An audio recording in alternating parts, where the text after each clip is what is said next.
কেমন আছো? আরে রাখো, তোমার কেমন আছো? আজকে তুমি এটা কি করলা? এরকম করে দৌড় দিয়ে কই গেলা তুমি? না না, ওই যে খালা বাসায় গিয়ে বিরিয়ানি খেয়েছিলাম, খাওয়ার পর থেকে পেটটা অনেক আপসেট ছিল, তাই দৌড়টা দিছি। মানে কি, তোমার খালা না হসপিটালে? হ্যাঁ, খালা তো অসুস্থ, ওই যে খালাই বিরিয়ানি খেয়ে তো অসুস্থ হয়ে গেছে, তারপরে তো খালার এই অবস্থা। আমি না তোমার কথাবার্তা কোনো কিছু বুঝতেছি না ক্লিয়ার করে। তুমি না সামনে একরকম, ফোনে একরকম, মানে কি সমস্যা কি তোমার? তুমি আমাকে আর একটা মাস সময় দাও, 1 মাস গেলেই তুমি সব হিসাব মিলাই ফেলতে পারবা, তোমার এই নিয়ে একটু চিন্তা করতে হবে না। তোমার এই 1 মাস শুনতে শুনতে আমি কিন্তু ফেড আপ হয়ে গেছি। আমি কিন্তু তোমাকে আর কোনো টাইম দিতে পারবো না। তুমি কালকে আমার সাথে দেখা করবা। কালকেও দেখা করতে হবে? কেন, কালকে তোমার কি সমস্যা? না না না, তুমি বলছো, এরপরে কোনো কথা নেই, কালকে অবশ্যই আমি আসবো। আল্লাহ হাফেজ। আমরা সূর্যোদয় একসাথে দেখতে পারি নাই তো কি হয়েছে? চলো আমরা একসাথে হাতে হাত রেখে সূর্যাস্ত দেখি। কি হলো, হাত ছেড়ে দিলা কেন? রে বাবা রে বাবা, কি হয়েছে? চুলকানি।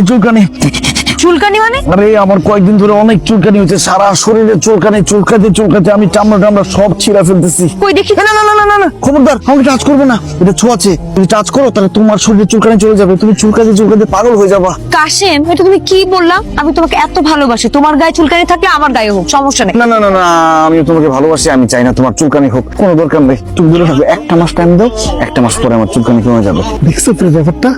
রাজু রাজুর হাত ধরতে গেল, কে?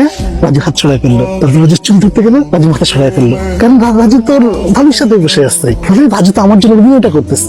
এই নিয়ে যখন তুমি হাঁটবা, মানুষ তোমাকে দেখলে কি বলবে? মাথা ধরে দাও কোন? না, আমি ওকুন নাশক শ্যাম্পু দিচ্ছি, 1 মাস সময় দাও, 1 মাসের মধ্যে ওকুন সব শেষ হয়ে যাবে। এই 1 মাস করতে করতে তো আমি দিক দিয়ে শেষ হয়ে যাচ্ছি, তুমি বুঝতে পারতেছো না?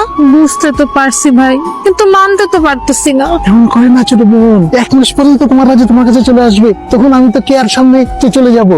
1 প্যাক হয়েছে, 5টা প্যাক হলেই আমি কিন্তু দৌড় দিয়ে চলে যাবো। হ্যাঁ রাজু, গার্লফ্রেন্ডের তো বাসা খালি। কি বলেন, বাসা খালি? আচ্ছা ঠিক আছে, আমি এক্ষুনি যাচ্ছি। শোন, আরে কথা না শুনা লাইন কেটে দেয়। পরি, আরে তুমি ছাড়ো, তুমি এখানে কি করতেছো? পাগল হয়ে গেছো? তুমি বাসায় যাও। তুমি এখানে কি করো? আরে বাসায় যাবো মানে? আজকে সারা রাত আমি তোমার বাসায় থাকার জন্য চলে আসছি, কি বলো তুমি? তোমার কি মাথা ঠিক আছে? ভাবি দেখলে অনেক বড় প্রবলেম হয়ে যাবে, তুমি যাও। মিথ্যা কথা বলতেছো, ভাবি আসবে কোত্থেকে? বাসা আজকে খালি আমি জানি না, চলো রুমে চলো। আরে ছাড়ো তো, রুমে যাবো মানে কি? তুমি কি ভালো মতো যাবা নাকি জুতো দিয়ে পিটায় তোমাকে বের করবো? তুমি কিন্তু আমাকে অপমান করতেছো, আমি রাগ করে যখন চলে যাবো তখন আমার ডাকলেও কিন্তু আসবো না। তুমি রাগ করে হলেও যাও, যাও। ভাবি আমি তাকে চিনি না, সে মনে হয় পাগল, পাবনা থেকে ছুটে আসছে, চিওরও পাগল। না, দেখে তো পাগল মনে হইতেছে না, ও মনে হয় কুমতলবে ঢুকছে। এই তুই কে? হ্যাঁ আমি পাগল, কিন্তু আপনি বাসায় কি করেন? বাসা না খালি? আমার বাসা আমি কেন মানে? ভিডিওটি ভালো লাগলে লাইক, কমেন্ট, শেয়ার করে চ্যানেলটি সাবস্ক্রাইব করুন। আর সেই সাথে এই ভিডিও সম্পর্কে আপনার মূল্যবান মতামত জানাতে ভুলবেন না কিন্তু। ধন্যবাদ।